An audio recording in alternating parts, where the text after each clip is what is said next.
Ladies and gentlemen, the President of the United States, Ronald Reagan.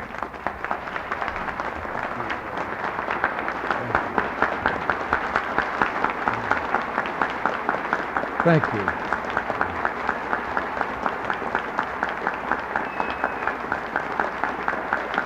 Thank you very much.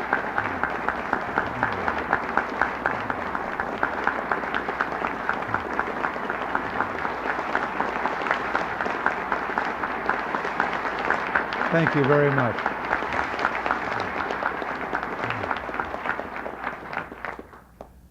Thank you very much.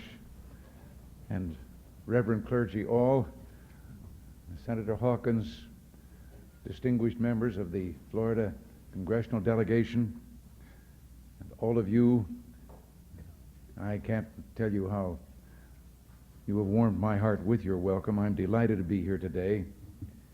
Those of you in the National Association of Evangelicals are known for your spiritual and humanitarian work, and I would be especially remiss if I didn't discharge right now one personal debt of gratitude. Thank you for your prayers. Nancy and I have felt their presence many times in many ways. And believe me, for us, they've made all the difference. The other day, in the East Room of the White House at a meeting there, someone asked me whether I was aware of all the people out there who were praying for the President. And I had to say, yes, I am. I've felt it. I believe in intercessionary prayer. But I couldn't help but say to that questioner after he'd asked the question that, or at least say to them that if sometimes when he was praying he got a busy signal, it was just me in there ahead of him.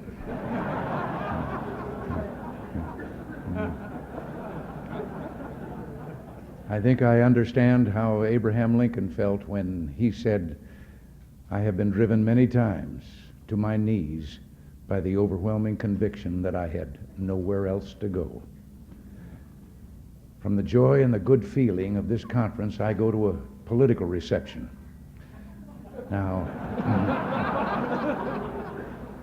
I don't know why, but that bit of scheduling reminds me of a story, which I'll share with you. An evangelical minister and a politician arrived at Heaven's Gate one day together. And St. Peter, after doing all the necessary formalities, took them in hand to show them where their quarters would be. And he took them to a small single room with a bed, a chair, and a table, and said this was for the clergyman. And the politician was a little worried about what might be in store for him. And he couldn't believe it then when St. Peter stopped in front of a beautiful mansion with lovely grounds, many servants, and told him that these would be his quarters. And he couldn't help but ask. He said, "But wait, how? There's something wrong. How do I get this mansion while that good and holy man only gets a single room?" And St. Peter said, "You have to understand how things are up here. We got thousands and thousands of clergy. You're the first politician who ever made it."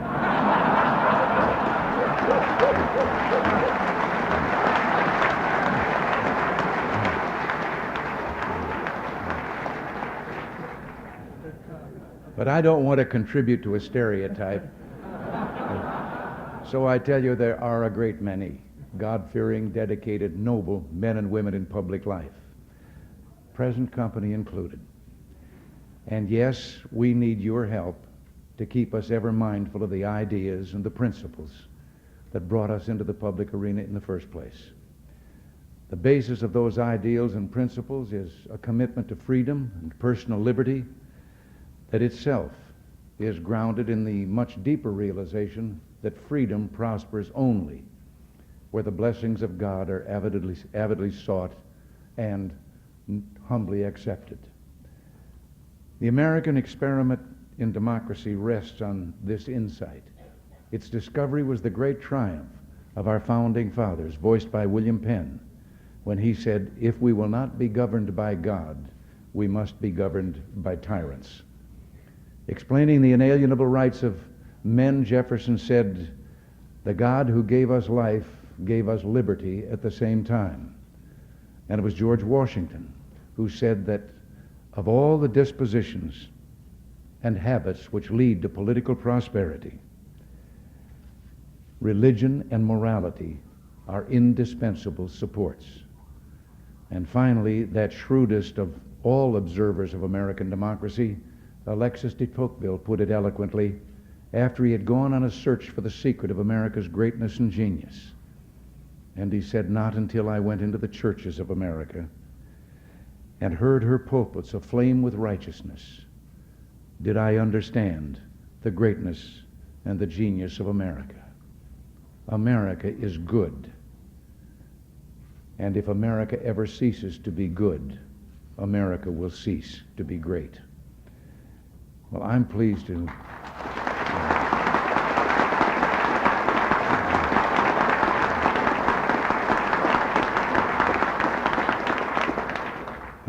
to be here today with you who are keeping America great by keeping her good. Only through your work and prayers, and those of millions of others, can we hope to survive this perilous century and keep alive this experiment in liberty, this last best hope of man. I want you to know that this administration is motivated by a political philosophy that sees the greatness of America in you, her people, and in your families, churches, neighborhoods, communities, the institutions that foster and nourish values like concern for others and respect for the rule of law under God. Now, I don't have to tell you that this puts us in opposition to, or at least out of step with, a prevailing attitude of many who have turned to a modern-day secularism, discarding the tried and time-tested values upon which our very civilization is based.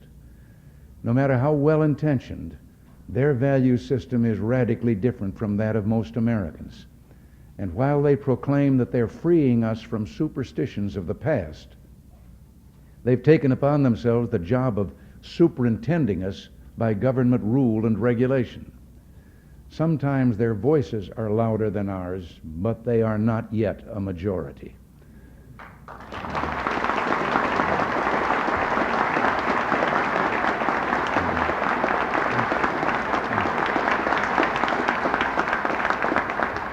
An example of that vocal superiority is evident in the controversy now going on in Washington. Since I've been involved, I've been waiting to hear from the parents of young America. How far are they willing to go in giving to government their prerogatives as parents? Let me state the case as briefly and simply as I can.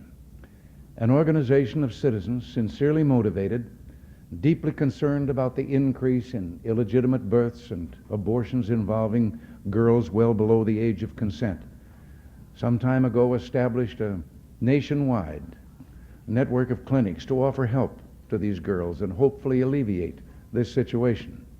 Now again, let me say, I do not fault their intent. However, in their well-intentioned effort, these clinics have decided to provide advice and birth control drugs and devices to underage girls without the knowledge of their parents. For some years now, the federal government has helped with funds to subsidize these clinics. In providing for this, the Congress decreed that every effort would be made to maximize parental participation. Nevertheless, the drugs and devices are prescribed without getting parental consent or giving notification after they've done so. Girls termed sexually active, and that has replaced the word promiscuous, are given this help in order to prevent illegitimate birth or abortion. Well, we have ordered clinics receiving federal funds to notify the parents such help has been given. One of the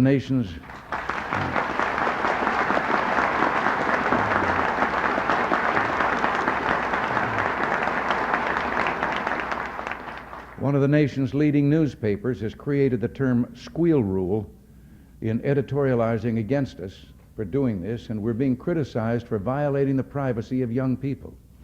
A judge has recently granted an injunction against an enforcement of our rule. I've watched TV panel shows discuss this issue, seen columnists pontificating on our error. but no one seems to mention morality as playing a part in the subject of sex.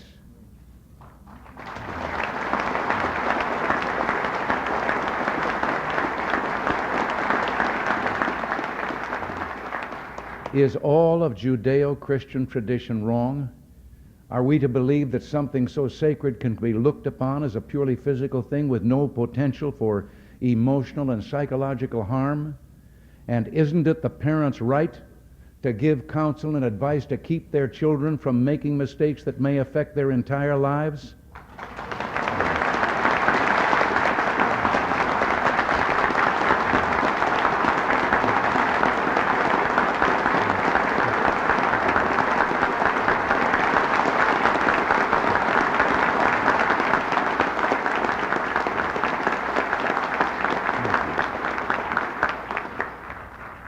Many of us in government would like to know what parents think about this intrusion in their family by government. We're going to fight in the courts. The right of parents and the rights of family take precedence over those of Washington-based bureaucrats and social engineers.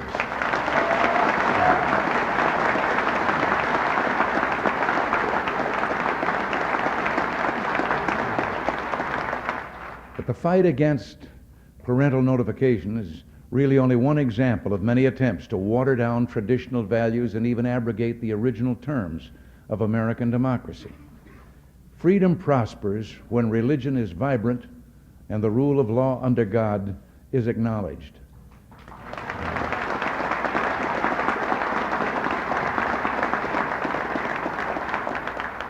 When our founding fathers passed the First Amendment, they sought to protect churches from government interference. They never intended to construct a wall of hostility between government and the concept of religious belief itself.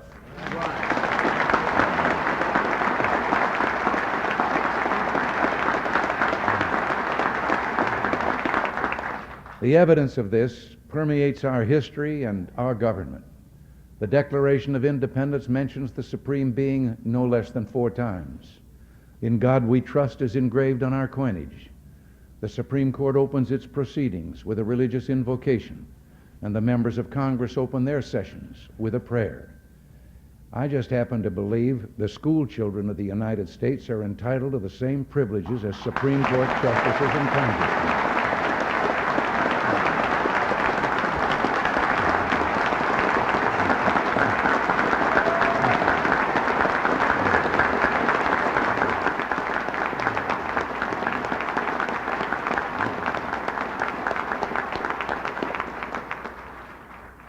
Last year, I sent the Congress a constitutional amendment to restore prayer to public schools.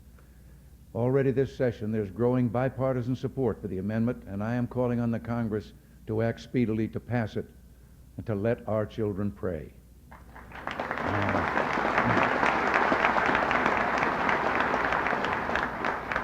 Perhaps some of you read recently about the Lubbock school case where a judge actually ruled that it was unconstitutional for a school district to give equal treatment to religious and non-religious student groups, even when the group meetings were being held during the students' own time. The First Amendment never intended to require government to discriminate against religious speech.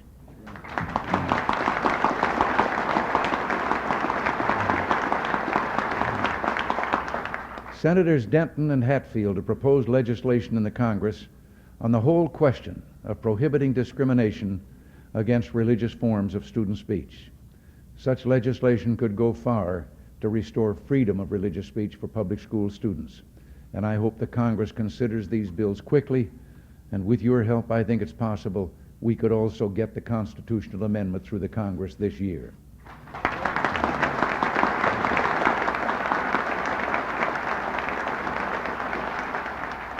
More than a decade ago, a Supreme Court decision literally wiped off the books of 50 states statutes protecting the rights of unborn children. Abortion on demand now takes the lives of up to 1.5 million unborn children a year. Human life legislation ending this tragedy will someday pass the Congress, and you and I must never rest until it does.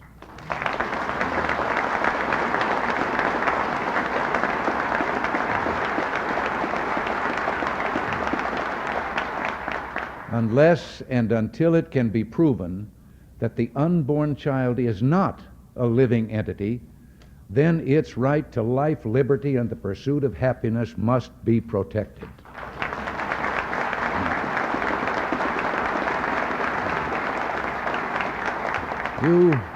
You may remember that when abortion on demand began, many, and indeed I'm sure many of you, warned that the practice would lead to a decline in respect for human life, that the philosophical premises used to justify abortion on demand would ultimately be used to justify other attacks on the sacredness of human life, infanticide or mercy killing. Tragically enough, those warnings proved all too true. Only last year, a court permitted the death by starvation of a handicapped infant. I have directed the Health and Human Services Department to make clear to every health care facility in the United States that the Rehabilitation Act of 1973 protects all handicapped persons against discrimination based on handicaps, including infants.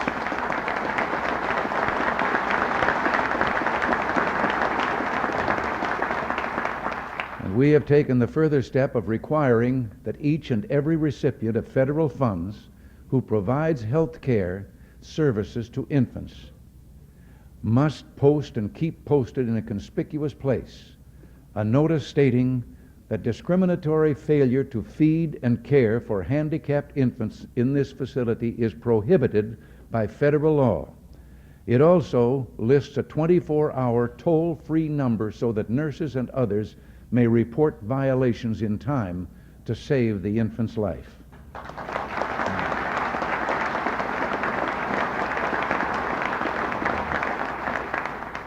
In addition, recent legislation introduced in the Congress by Representative Henry Hyde of Illinois not only increases restrictions on publicly financed abortions, it also addresses this whole problem of infanticide. I urge the Congress to begin hearings and to adopt legislation that will protect the right of life to all children, including the disabled or handicapped. Now, I'm sure that you must get discouraged at times, but you've done better than you know, perhaps. There's a great spiritual awakening in America.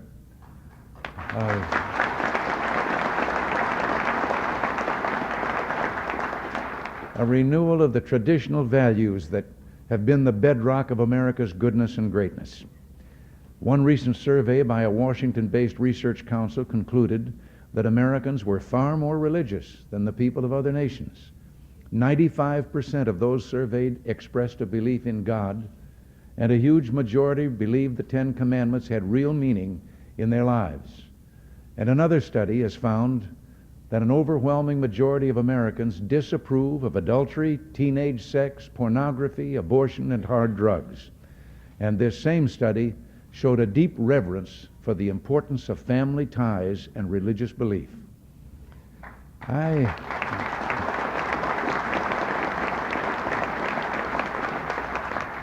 I think the items that we've discussed here today must be a key part of the nation's political agenda. For the first time, the Congress is openly and seriously debating and dealing with the prayer and abortion issues, and that's enormous progress right there. I repeat, America is in the midst of a spiritual awakening and a moral renewal, and with your biblical keynote, I say today, yes, let justice roll on like a river, righteousness like a never-failing stream. Now,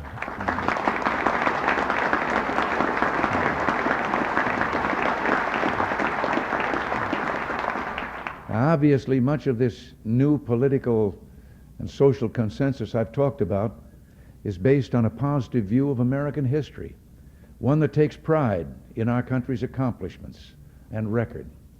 But we must never forget that no government schemes are going to perfect man. We know that living in this world means dealing with what philosophers would call the phenomenology of evil, or as theologians would put it, the doctrine of sin. There is sin and evil in the world, and we're enjoined by Scripture and the Lord Jesus to oppose it with all our might. Our nation, too, has a legacy of evil with which it must deal. The glory of this land has been its capacity for transcending the moral evils of our past. For example, the long struggle of minority citizens for equal rights, once a source of disunity and civil war, is now a point of pride for all Americans. We must never go back. There is no room for racism, anti-Semitism, or other forms of ethnic and racial hatred in this country.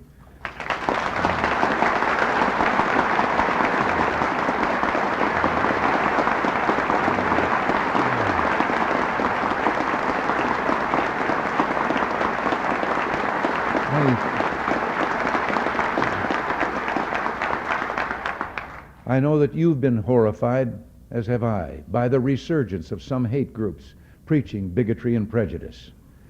Use the mighty voice of your pulpits and the powerful standing of your churches to denounce and isolate these hate groups in our midst. The commandment given us is clear and simple. Thou shalt love thy neighbor as thyself.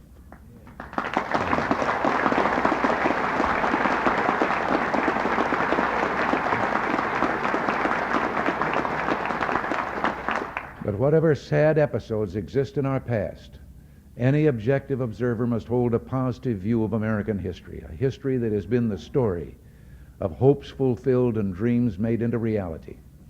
Especially in this century, America has kept alight the torch of freedom, but not just for ourselves, but for millions of others around the world.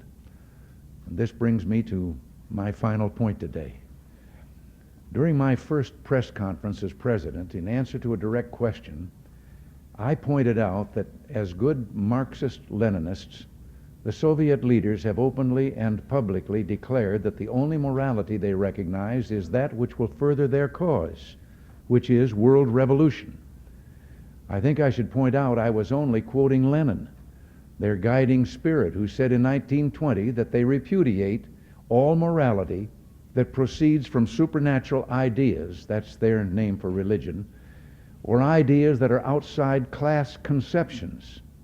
Morality is entirely subordinate to the interests of class war, and everything is moral that is necessary for the annihilation of the old exploiting social order and for uniting the proletariat.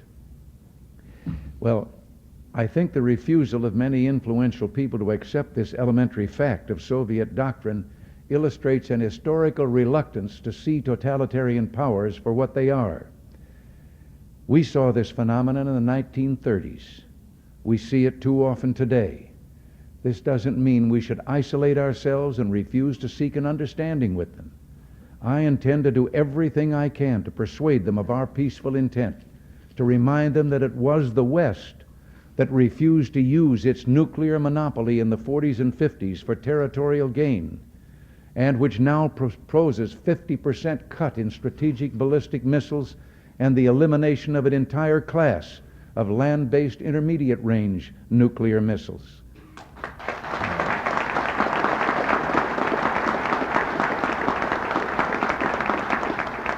At the same time, however, they must be made to understand we will never compromise our principles and standards.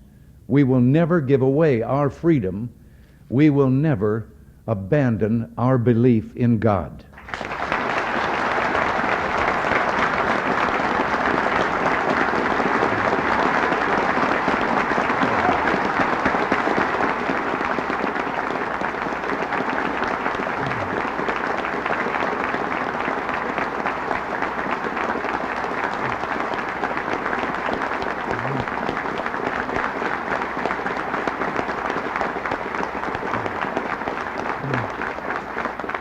And we will never stop searching for a genuine peace.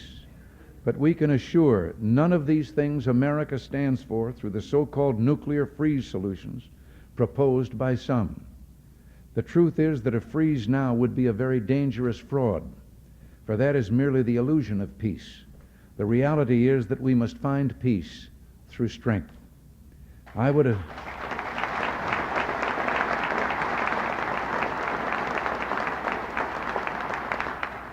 would agree to a freeze if only we could freeze the Soviets' global desires.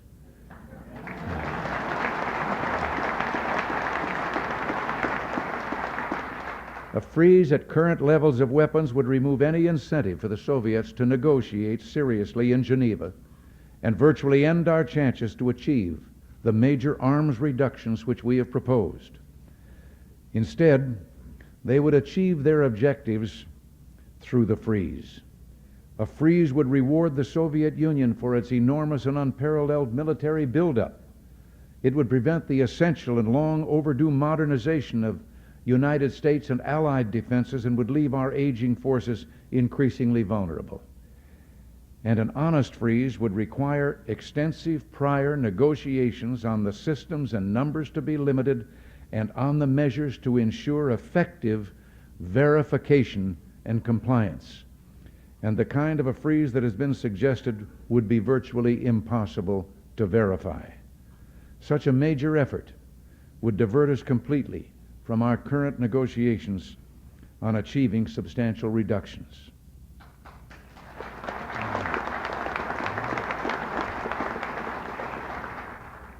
A number of years ago, I heard a young father, a very prominent young man in the entertainment world, addressing a tremendous gathering in California.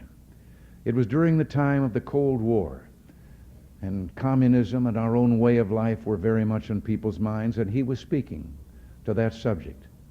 And suddenly, though, I heard him saying, "I love my little girls more than anything," and I said to myself, "Oh no, don't say that." But I had underestimated him.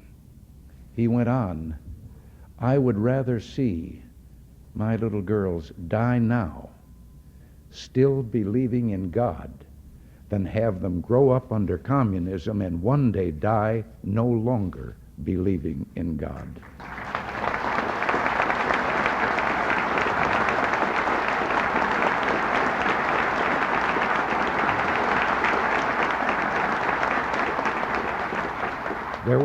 There were thousands of young people in that audience. They came to their feet with shouts of joy. They had instantly recognized the profound truth in what he had said with regard to the physical and the soul and what was truly important.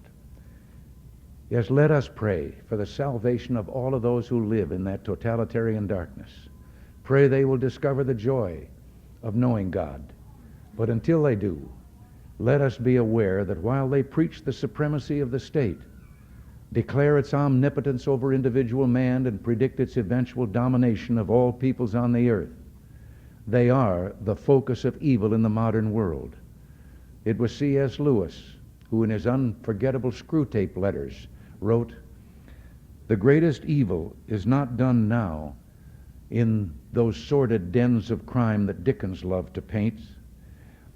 It is not even done in concentration camps and labor camps. In those we see its final result. But it is conceived and ordered, moved, seconded, carried, and minuted in clear, carpeted, warmed, and well-lighted offices by quiet men with white collars and cut fingernails and smooth-shaven cheeks who do not need to raise their voice." Well, because these quiet men do not raise their voices, because they sometimes speak in soothing tones of brotherhood and peace, because like other dictators before them, they're always making their final territorial demand, some would have us accept them at their word and accommodate ourselves to their aggressive impulses. But if history teaches anything, it teaches that simple-minded appeasement or wishful thinking about our adversaries is folly. It means the betrayal of our past, the squandering of our freedom. So I urge you to speak out against those who would place the United States in a position of military and moral inferiority. You know, I've always believed that old Screwtape reserved his best efforts for those of you in the church. So in your discussions of the nuclear freeze proposals, I urge you to beware the temptation of pride, the temptation of blithely declaring yourselves above it all and label both sides equally at fault, to ignore the facts of history and the aggressive impulses of an evil empire, to simply call the arms race a giant misunderstanding, and thereby remove yourself from the struggle between right and wrong and good and evil. I ask you to resist the attempts of those who would have you withhold your support for our efforts, this administration's efforts, to keep America strong and free while we negotiate real and verifiable reductions in the world's nuclear arsenals and one day, with God's help, their total elimination.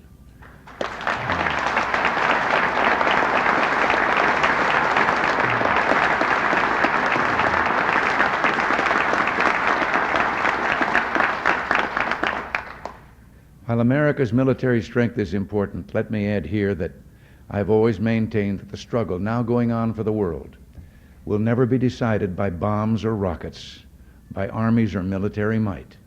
The real crisis we face today is a spiritual one. At root, it is a test of moral will and faith. Whittaker Chambers, the man whose own religious conversion made him a witness to one of the terrible traumas of our time, the Hiss Chambers case, wrote that the crisis of the Western world exists to the degree in which the West is indifferent to God, the degree to which it collaborates in communism's attempt to make man stand alone without God. And then he said, for Marxism-Leninism is actually the second oldest faith, first proclaimed in the Garden of Eden with the words of temptation, ye shall be as gods. The Western world can answer this challenge, he wrote, but only provided that its faith in God and the freedom he enjoins is as great as communism's faith in man. I believe we shall rise to the challenge. I believe that communism is another sad, bizarre chapter in human history whose last pages even now are being written. I believe this because the source of our strength in the quest for human freedom is not material but spiritual, and because it knows no limitation, it must terrify and ultimately triumph over those who would enslave their fellow man. For in the words of Isaiah, he giveth power to the faint, and to them that have no might he increased strength. But they that wait upon the Lord shall renew their strength. They shall mount up with wings as eagles. They shall run and not be weary.